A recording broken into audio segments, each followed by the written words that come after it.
पिछले हफ्ते मुझे काम से कहीं बाहर जाना पड़ा, तो उससे पहले मैंने सोचा कि क्यों ना एक बार पूरी गाड़ी को अच्छे से चेक कर लिया जाए कि रास्ते में कोई परेशानी ना हो। तो सबसे पहले मैंने मैकेनिकली गाड़ी को पूरे अच्छे से चेक किया। उसके बाद मैंने गाड़ी के डॉक्यूमेंट्स को भी चेक किया और जब इंश्योरेंस पॉलिसी पर मेरी नजर पड़ी तो मैं ये देख के हैरान रह गया कि ये पॉलिसी तो आज ही एक्सपायर हो रही है। आपके साथ भी बहुत बार ऐसा होता होगा कि आपको पता ही नहीं चला कि गाड़ी की इंश्योरेंस पॉलिसी कब एक्सपायर हो गई, क्योंकि ये डॉक्यूमेंट्स ऐसे हैं कि ये हर रोज हमारी आंखों के सामने से नहीं निकलते।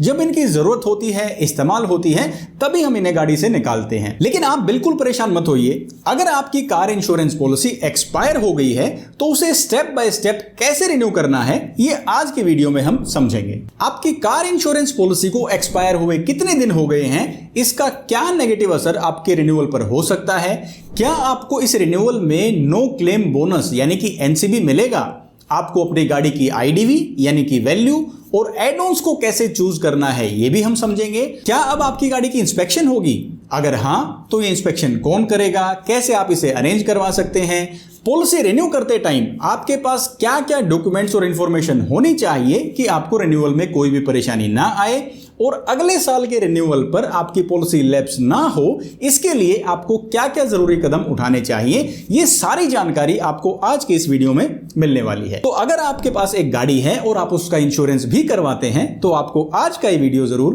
देखना चाहिए। तो बिना देरी किए वीडियो को शुरू करते हैं। कार इंश्योरेंस पॉलिसी रिन्यू करने के लिए जो सबसे पहला स्टेप है वो है अपनी पुरानी इंश्योरेंस पॉलिसी की डिटेल्स को आपको या तो कहीं नोट करना है या जो डिटेल्स मैं आपको बताऊंगा आपको इन डिटेल्स को हाईलाइट कर लेना है। ये मैं कॉम्प्रिहेंसिव पॉलिसी की बात कर रहा हूं, यानी आपकी गाड़ी की अगर एक फर्स्ट पार्टी कॉम्प्रिहेंसिव पॉलिसी है या ओन डैमेज पॉलिसी है तो इस तरीके से आप इन डिटेल्स को नोट कर सकते हैं, हाईलाइट कर सकते हैं। सबसे पहली जरूरी डिटेल आपको जो नोट करनी है वो है आपकी इस पॉलिसी की एक्सपायरी डेट, यानी ये पॉलिसी एक्सपायर कब हुई है, ये आप नोट कर लें या अपनी पुरानी पॉलिसी में हाईलाइट कर लें। दूसरी डिटेल है आपकी गाड़ी की आईडीवी। आईडीवी का मतलब है इंश्योर्ड डिक्लेयर्ड वैल्यू, यानी आपकी पुरानी पॉलिसी में आपकी गाड़ी की कितनी आईडीवी लगी थी ये आपको पता होना चाहिए। तीसरा नंबर आता है एड ऑन्स को नोट करने का, यानी आपकी पुरानी पॉलिसी में जो पॉलिसी एक्सपायर हो रही है उसमें क्या क्या जरूरी एड ऑन्स आपने लिए थे, ताकि आप रिन्यूअल वाली पॉलिसी में भी आप चेक कर सकें कि किन किन एड ऑन्स की आपकी एलिजिबिलिटी है और क्या एड ऑन्स आपको लेने चाहिए। इसके बाद आपको अपनी पुरानी पॉलिसी का प्रीमियम भी नोट करना है कि आपने पिछली बार अपनी इस पॉलिसी को रिन्यू करने के लिए कितने रुपए पे किए थे, और जो फाइनल डिटेल आपको चेक करनी है वो है एनसीबी।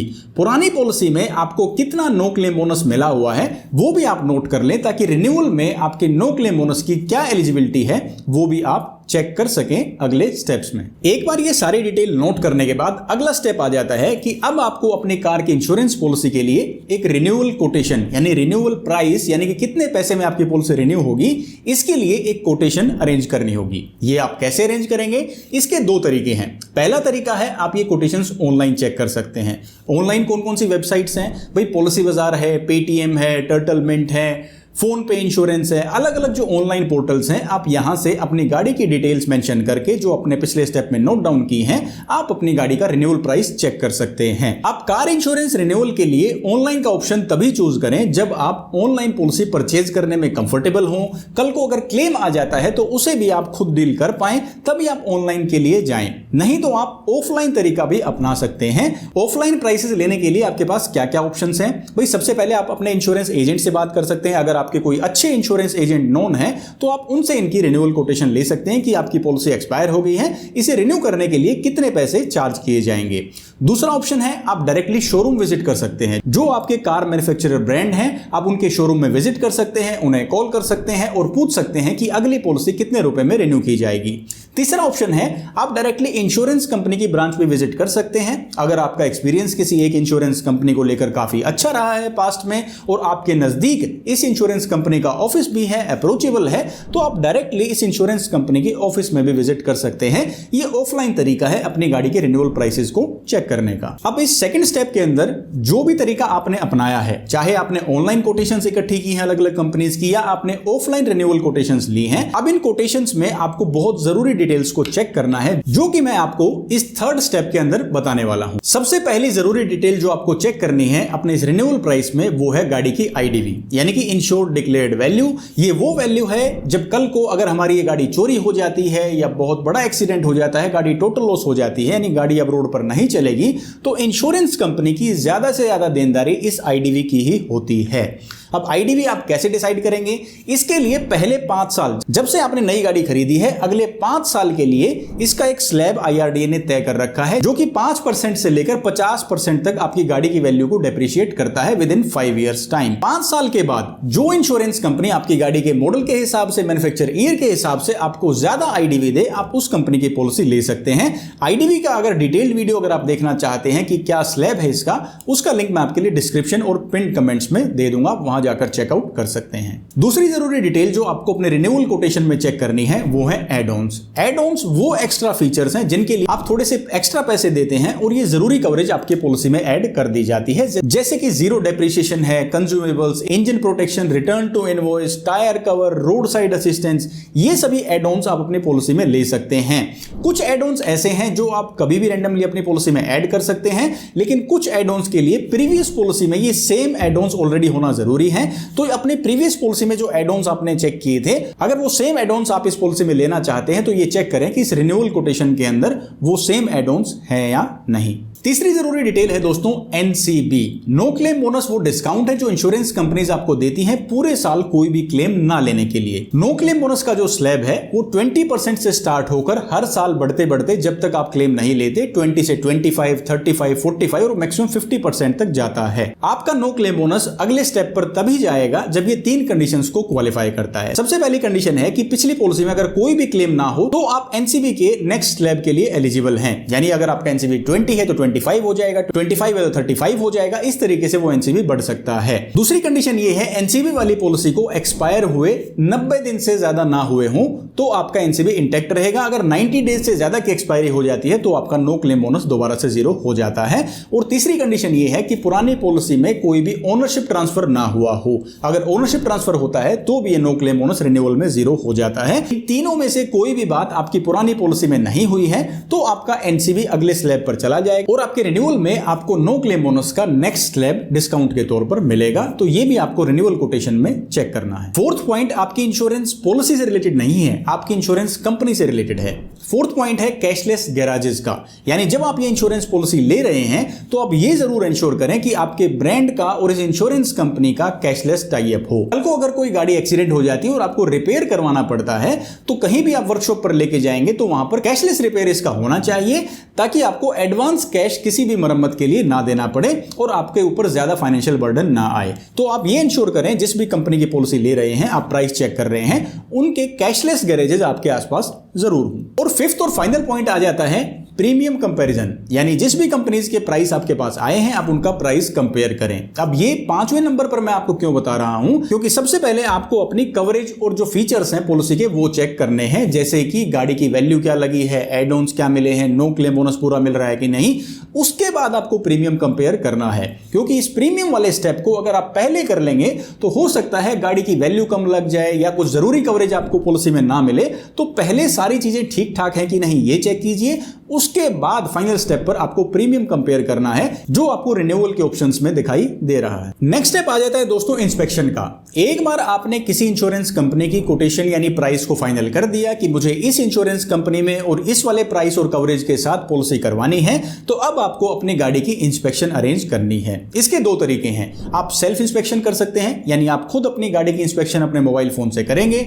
कुछ कंपनीज गाड़ी के फोटोज मांगती हैं अलग अलग जगह से, अलग अलग कॉर्नर से, अलग अलग एंगल से। कुछ कंपनीज आपसे वीडियो अपलोड करने के लिए बोलती हैं कि आपको अपनी गाड़ी का अलग अलग पार्ट्स का जो है एक पूरा वीडियो अपलोड करना होगा एक तय सीक्वेंस के अंदर। और दूसरा तरीका है ऑफलाइन इंस्पेक्शन का। इसमें इंश्योरेंस कंपनी अपने सर्वेयर को आपके पास भेजती है, गाड़ी के पास वो आएंगे और इंस्पेक्शन अपने आप करके ले जाएंगे। दोनों के अपने अपने फायदे और नुकसान हैं जो मैं अभी आपको बताऊंगा। आपको सेल्फ इंस्पेक्शन यानी आप खुद इंस्पेक्शन करेंगे, ये ऑप्शन कब चूज करना चाहिए, इसके कुछ जरूरी पॉइंट्स मैं आपको बताता हूं। सबसे पहला पॉइंट कि अगर आप मोबाइल ऐप्स को यूज करने में कंफर्टेबल हैं, यानी आप टेक्निकली साउंड है, आप मोबाइल से इजीली ऐप्स को ऑपरेट कर सकते हैं और आपको उसमें कोई परेशानी नहीं हो रही है, तो आप सेल्फ इंस्पेक्शन का ऑप्शन ले सकते हैं, उसमें कोई दिक्कत नहीं है। दूसरा जरूरी पॉइंट, सेल्फ इंस्पेक्शन का ऑप्शन चूज करने से आप जो इंस्पेक्शन के चार्जेस हैं, क्योंकि कुछ कंपनीज अगर अपना सर्वेयर आपके पास भेजेंगी तो उसके बदले वो आपसे चार्जेस भी ले सकते हैं, जो कि 200 से 500 रुपए के बीच में वेरी कर सकते हैं। तो आप अपने इन चार्जेस को भी बचा सकते हैं अगर आप सेल्फ इंस्पेक्शन का ऑप्शन चूज करते हैं। तो सेल्फ इंस्पेक्शन का तीसरा बेनिफिट यह है कि यहां पर कोई भी टाइम और लोकेशन की बाउंडेशन नहीं है। मान लो मैं किसी बहुत रिमोट एरिया में हूं और वहां पर कंपनी का सर्वेयर नहीं आ सकता, तो भी मैं सेल्फ इंस्पेक्शन के ऑप्शन से किसी भी टाइम कहीं भी अपनी गाड़ी का इंश्योरेंस रिन्यू करवा सकता हूं। इंस्पेक्शन मैं अपनी गाड़ी की किसी भी जगह पर कर सकता हूं, किसी भी टाइम कर सकता हूं। और सेल्फ इंस्पेक्शन का ऑप्शन चूज करने से एक दिक्कत हो सकती है कि क्योंकि हम ये इंस्पेक्शन हर रोज नहीं कर सकते हैं, तो हमारी इंस्पेक्शन में एक बार में कोई गलती भी हो जाए जिसकी वजह से ये इंस्पेक्शन रिजेक्ट हो सकती है, इसका अप्रूवल ना आए। आपको ये इंस्पेक्शन 2 बार 3 बार भी करनी पड़ सकती है, क्योंकि हम इस चीज के एक्सपर्ट नहीं हैं, हम हर रोज ये काम नहीं करते, तो ये दिक्कत भी आपको आ सकती है। अगर आप इसके साथ कंफर्टेबल हैं तो आप सेल्फ इंस्पेक्शन का ऑप्शन चूज कर सकते हैं। अब आता है दूसरा ऑप्शन, ऑफलाइन इंस्पेक्शन का, यानी इंश्योरेंस कंपनी से ही आप इंस्पेक्शन करवा सकते हैं। उसके क्या क्या फायदे हैं? सबसे पहला तो पॉइंट ये है कि अगर आप इस तरह के स्टफ में इंटरेस्टेड नहीं है कि मैं क्यों गाड़ी का इंस्पेक्शन करूं, मुझे इसमें कोई इंटरेस्ट या मेरे पास टाइम नहीं है, तो आप इंश्योरेंस कंपनी का ऑप्शन चूज करें। दूसरा पॉइंट ये है क्योंकि ये चार्जेबल है, तो हो सकता है इंश्योरेंस कंपनी आपसे इसके चार्जेस ले, तो आप उसके लिए रेडी रहिए कि आप वो चार्जेस पे करने में कंफर्टेबल हैं, तो आप इंश्योरेंस कंपनी वाला ऑप्शन भी चूज कर सकते हैं। तीसरा बेनिफिट ये है कि आपकी इंस्पेक्शन क्योंकि एक प्रोफेशनल खुद करने आएगा, तो उसमें एरर के चांसेस नहीं है। वो एक बार इंस्पेक्शन करेंगे और जो भी रिपोर्ट होगी वो उसमें अप्रूवल आ जाएगा, गलती होने के चांसेस उसमें नहीं है, तो आपका इसमें टाइम बचता है। अब फोर्थ कंडीशन ये है, अगर आप इंश्योरेंस कंपनी के थ्रू इंस्पेक्शन रेज करते हैं तो इसके अंदर सर्वेयर का आने का एक टाइम होता है जो कि 24 से 48 आवर्स तक वेरी करता है। अगर आपको जल्दी इंस्पेक्शन करवानी है तो ये तरीका हो सकता है आपको कुछ फायदा ना दे, क्योंकि आपको सर्वेयर के लिए वेट करना होगा उनके अपॉइंटमेंट के हिसाब से, उनके टाइम की अवेलेबिलिटी के हिसाब से। तो अगर आप इस टाइम के वेट करने के साथ कंफर्टेबल हैं तो आप इंश्योरेंस कंपनी से इंस्पेक्शन का ऑप्शन भी चूज कर सकते हैं। इन दोनों ऑप्शंस में से गाड़ी की इंस्पेक्शन करवाने के बाद आपके पास इंश्योरेंस कंपनी की इंस्पेक्शन रिपोर्ट आ जाएगी, जिसमें आपकी गाड़ी का अप्रूवल हो जाएगा अगर आपकी गाड़ी की कंडीशन ठीक ठाक है। तो दूसरी बात ये मैं आपको बताना चाहता हूं, ये जो इंस्पेक्शन का स्टेप है ये सिर्फ आपको कॉम्प्रिहेंसिव फर्स्ट पार्टी पॉलिसी में ही करवाना होगा। अगर आपकी कार इंश्योरेंस पॉलिसी एक थर्ड पार्टी इंश्योरेंस पॉलिसी है तो उसमें अपनी गाड़ी की कुछ कवरेज है ही नहीं, तो उसमें इस तरह की इंस्पेक्शन की कोई जरूरत नहीं है। एक बार ये अप्रूवल आ जाता है, इसके बाद जो हमारा नेक्स्ट स्टेप है वो है इस पॉलिसी के लिए पेमेंट करना। उसके भी 2 ऑप्शंस आपके पास होंगे। पहला ऑप्शन है ऑनलाइन का। ऑनलाइन में आपके पास एक लिंक आएगा, आप उस पर क्लिक करके यूपीआई से पेमेंट कर सकते हैं, credit card, debit card, net banking, आप किसी तरीके से भी उसमें पेमेंट कर सकते हैं। जो लीस्ट प्रेफर्ड तरीका है वो यूपीआई होता है, क्योंकि यूपीआई में कई बार पेमेंट स्टक हो जाती है, पेमेंट अटक जाती है, तो इसमें पेमेंट की कोई दिक्कत नहीं है। या तो पेमेंट रिफंड आ जाएगी या पॉलिसी इशू हो जाएगी, लेकिन पेमेंट जो है वो मर्चेंट के पास टाइम से ना पहुंचने की वजह से आपकी पॉलिसी इशुएंस में थोड़ा सा डिले हो सकता है। तो पहले अगर ऑप्शंस अवेलेबल है डेबिट कार्ड का या क्रेडिट कार्ड का, नेट बैंकिंग का, तो वो इस्तेमाल करें। अगर वो ऑप्शंस अवेलेबल नहीं है और आप जल्दी पेमेंट करना चाहते हैं तो आप यूपीआई का तरीका भी इस्तेमाल कर सकते हैं। पेमेंट का दूसरा तरीका है ऑफलाइन तरीका, यानी मैं कैश दे दूं या किसी का क्यूआर कोड स्कैन करके मैं पेमेंट कर दूं, तो वो मुझे ऑनलाइन में ऑप्शन नहीं मिलेगा। यानी ऑनलाइन पॉलिसी बाजार से या किसी वेबसाइट से मैं पॉलिसी खरीद रहा हूं तो वो तो कैश एक्सेप्ट करेंगे नहीं। कैश कौन एक्सेप्ट करेगा? जब मैं अपनी पॉलिसी को ऑफलाइन ही रिन्यू करवा रहा हूं, किसी इंश्योरेंस एजेंट से, शोरूम से या किसी इंश्योरेंस कंपनी की ब्रांच से, उनको मैं जाकर कैश भी दे सकता हूं, लेकिन ऑनलाइन पॉलिसी परचेज में सिर्फ ऑनलाइन मेथड्स ही अवेलेबल हैं। एक बात का ध्यान रखें, अगर आप किसी अननोन पर्सन से व्हाट्सएप पे पॉलिसी रिन्यूअल करवाते हैं जिनसे आप पहले कभी नहीं मिले हैं, जिनको आप नहीं जानते हैं, तो उनसे डायरेक्टली पेमेंट का लिंक ही लीजिएगा, इंश्योरेंस कंपनी का पेमेंट लिंक ही लीजिएगा। किसी मोबाइल नंबर पर, किसी क्यूआर कोड पर पेमेंट ना करें, ताकि आपको पता चल सके कि जब आप लिंक पर क्लिक करके पेमेंट कर रहे हैं तो उसमें सारी आपकी गाड़ी की डिटेल्स हो, किस इंश्योरेंस कंपनी में आप पेमेंट कर रहे हैं, और पेमेंट करने के बाद आपके पास पेमेंट का प्रूफ भी हो, ताकि आप अपनी पॉलिसी डिमांड कर सके। तो इस तरह के स्कैम से भी आपको बच के रहना चाहिए। जब आप किसी अननोन से बात करके अपनी पॉलिसी के रिन्यूअल को फाइनलाइज करते हैं तो डायरेक्टली इंश्योरेंस कंपनी के लिंक से ही आपको पेमेंट करनी चाहिए। अब दोस्तों सबसे जरूरी स्टेप आता है केवाईसी वेरिफिकेशन का। केवाईसी की फुल फॉर्म है नो योर कस्टमर, यानी इस प्रोसेस के जरिए इंश्योरेंस कंपनीज अपने क्लाइंट को पहचानती हैं, उन्हें वेरीफाई करती हैं,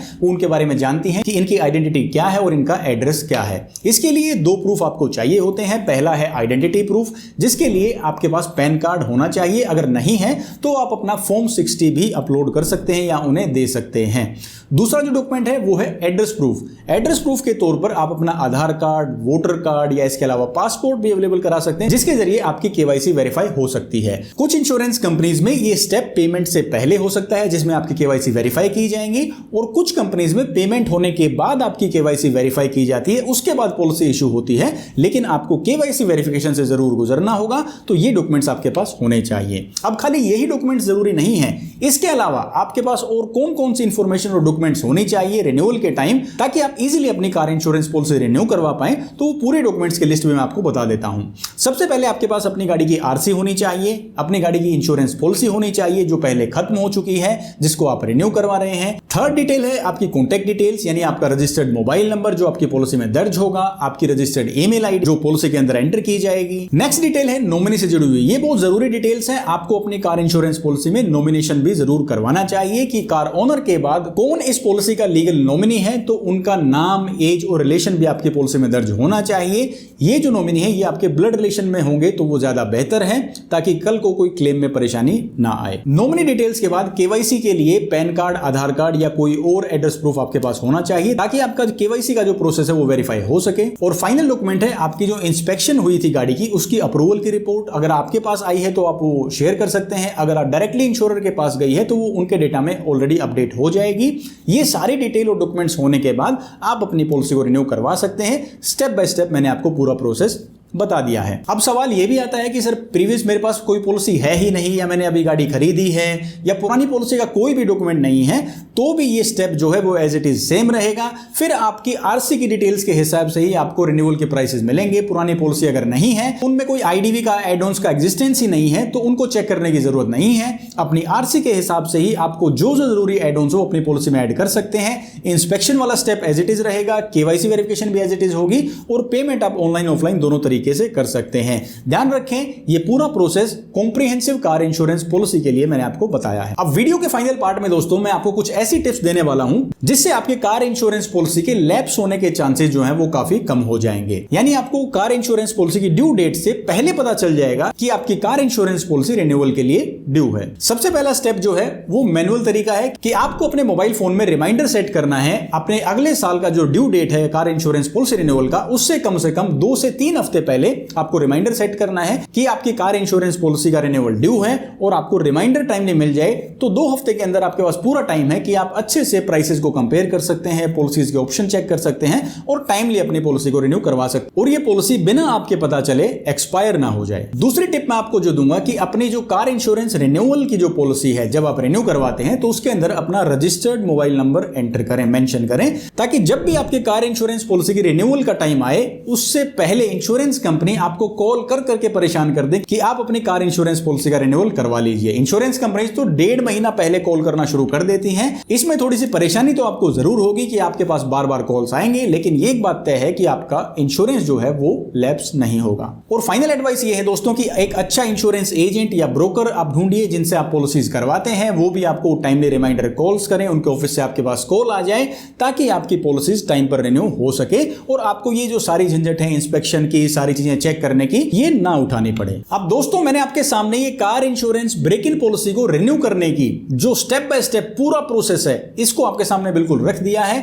बिल्कुल कॉम्प्रिहेंसिव तरीके से मैंने आपको बताया है कि कैसे आपको ये पॉलिसी रिन्यू करनी है, किस स्टेप पे क्या क्या चीजें आपको चेक करनी है। फिर भी आपको किसी स्टेप पर, किसी पॉइंट में, किसी डॉक्यूमेंट को लेकर अगर कोई डाउट है, कोई सवाल है, तो वो आप कमेंट सेक्शन में पूछ सकते हैं। और अगर वीडियो में दी गई जानकारी अगर आपको अच्छी लगी, अगर आपको समझ में आई, तो अपना प्यार और सपोर्ट दिखाने के लिए वीडियो को लाइक कर सकते हैं। और जहां जरूरी हो सकता है आपके फ्रेंड्स और रिलेटिव अपनी कार इंश्योरेंस पॉलिसी रिन्यू करना चाहते हो, तो वहां तक आप ये वीडियो पहुंचा सकते हैं। आपको जस्ट ये शेयर का बटन क्लिक करना होगा। एक कार इंश्योरेंस पॉलिसी में एड-ऑन्स का सेक्शन बहुत जरूरी होता है, जिसके जरिए आप अपनी कवरेज को बहुत ज्यादा बढ़ा सकते हैं। एक कार इंश्योरेंस पॉलिसी में क्या क्या एड-ऑन्स ऑफर किए जाते हैं, क्या उनका इस्तेमाल है, आपको ये लेने चाहिए या नहीं, अगर आप ये डिटेल जानकारी देखना चाहते हैं तो इस वीडियो पे क्लिक करके पूरी जानकारी देख सकते हैं। मैं हरविंदर सिंह अब आपसे लेता हूं इजाजत, मिलूंगा आपसे अगले वीडियो में। तब तक के लिए आप अपना ख्याल रखिए, खुश रहिए और स्वस्थ रहिए। जय हिंद।